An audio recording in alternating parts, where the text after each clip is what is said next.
one of the first places that many of us look these days for information is on social media. We learn it from our friends, from other places. Whoever's on social media is giving us information. And not all of it is accurate. So we want to try and zoom in on what the proper way to clean produce is going to be in general. And the first thing I want to mention is that everything that you're going to eat, any kind of produce, needs to be washed. If it's something like this, you think, well, why would I wash it? If it's an avocado, why would I wash it? I'm not going to eat this part of it, and so it doesn't really matter. But what happens if you cut into it, if you dig into it with your fingernail, you're going to be transferring microorganisms to the inside that you are going to eat. So it's really important that you clean everything, whether it's the banana, the orange, the avocado, and so on down the list, the kiwi, whether you're eating the outside of it or not, you need to make sure that it gets clean. Now, the way that we recommend that you clean them, and it's not just me, it's as in we as in USDA and FDA, recommend clean, drinkable water, moving drinkable water if possible. So if you can do it under a faucet with cool water, then you're going to be ahead of the game. The special sprays and so on that are out there really are not going to do anything more than the running water and rubbing. So depending on what you're using, you may just rub it with your hands. If you've got a brush, that's going to be your best option. So something like this, you want to use a brush under running water, rub it, brush it all the way around so that you can get as much of it off. The surface is not flat, even on something like an apple that will look like it's got a flat, smooth surface. This, if you got down to a microscopic level, that would look like the Grand Tetons or the Rocky Mountains. It's all up and down, and so microorganisms can get down in there and hide. So the brush really helps. You'll never get it all off, but you won't get it all off with any of the vegetable sprays or other things that you can do too. So make sure that you use the brush on them and get them clean. Another question as I'm going through that is, when do I do the wash? Sometimes you'll find things that say, bring everything home, wash it all as soon as you get there, then it's ready to go when you are. Yeah, probably not, because it's going to have the opportunity to be contaminated again while it's in storage. Plus, if you don't get it really dry, then it's going to spoil faster, because that moisture that's left on the surface is going to increase the rate at which that spoilage is going to occur. The microorganisms are going to either grow faster, reproduce faster, however it is they're causing the spoilage, it's going to happen quicker.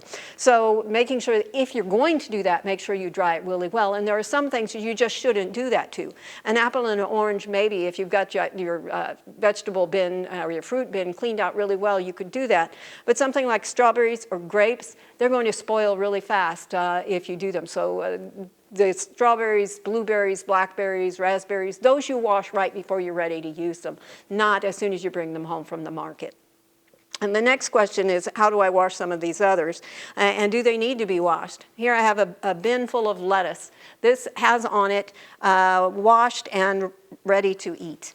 If it says that on the container, you don't need to wash it again. In fact, the probability is that if you wash it again, unless your sink is spotlessly clean, you're going to recontaminate it simply by having it in contact with other things. So keep it this way. If you don't like the taste of it, then you might want to, because some of the gases that they incorporate around them are the things that they rinse them with, you might not appreciate as much. But again, right before you use it. If you're going to wash them ahead of time, again, they've got to be perfectly dry. So a salad spinner or paper towels, make sure that you get them totally dry. This one, on the other hand, again from the market, does not say anything about being washed and ready to eat. So this one you definitely need to wash. Filling a basin of water, making sure you're clean, sink is clean, or whatever you're using as your basin, your bowl, is perfectly clean. Washing it through several rinses of water. This one is not running water so much. It's putting it in, swishing it around and pulling it back out, letting it drip dry, and then drying it in addition to that. So draining it in a colander, then paper towels or a salad spinner. Now, one of the things that has had some research on it is whether you should use something like vinegar, a mix of vinegar. And there, let me make sure I get the proportions right. It's a half a cup of vinegar and 2 cups of water. This is mixed together and then put in a spray bottle, or you can dip produce in it. It does reduce microbial load if you let it give it about 10 minutes. If you do it and then eat it right away, the microbial load is not going to be the same. However, because it's vinegar, lemon juice could be used as well. But if vinegar is used, it's going to have some vinegary taste. If you're maybe making a salad, it's got vinegar in it, that's okay. But it can also damage the texture. So we don't generally recommend it as the best option. The best option is just clean, potable water as the way to go. Grapes, things that are soft, you couldn't use a scrub brush on. You can rinse those under, put them in a colander and run water over them is about your best option there.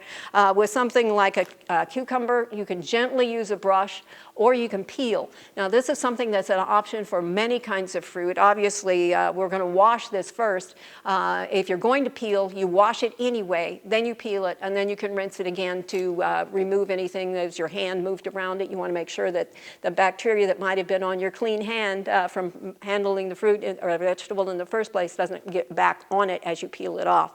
So a lot of hand washing, a lot of re-rinsing to make sure that things stay clean. Anything that's tough, like the orange, the apple, the potato, you can scrub. The lemon you could scrub.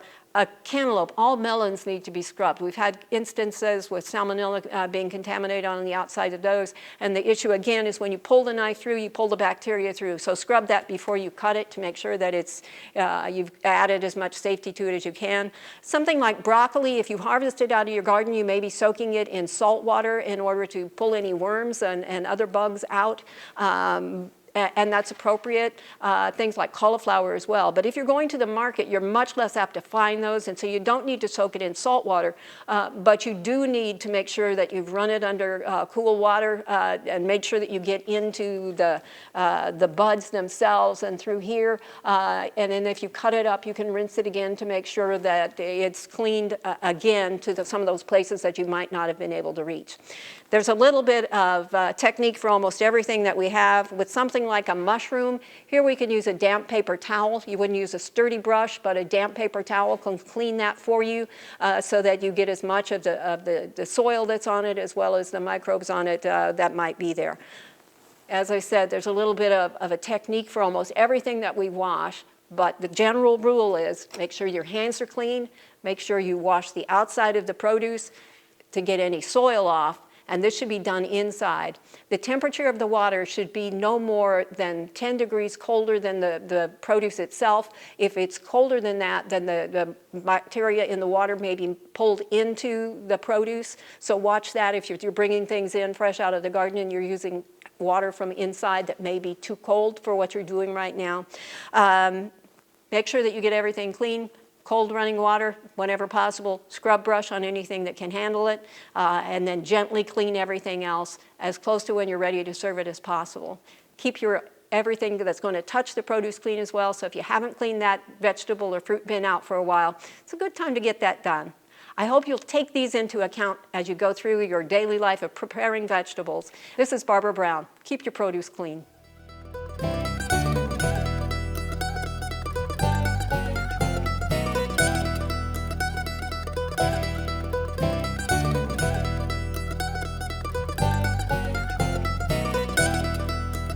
We hope you enjoyed this video. It's part of our Oklahoma Gardening YouTube channel. You can also find even more videos on our OK Gardening Classics YouTube channel. And join us on social media for great gardening tips, photos, and discussion.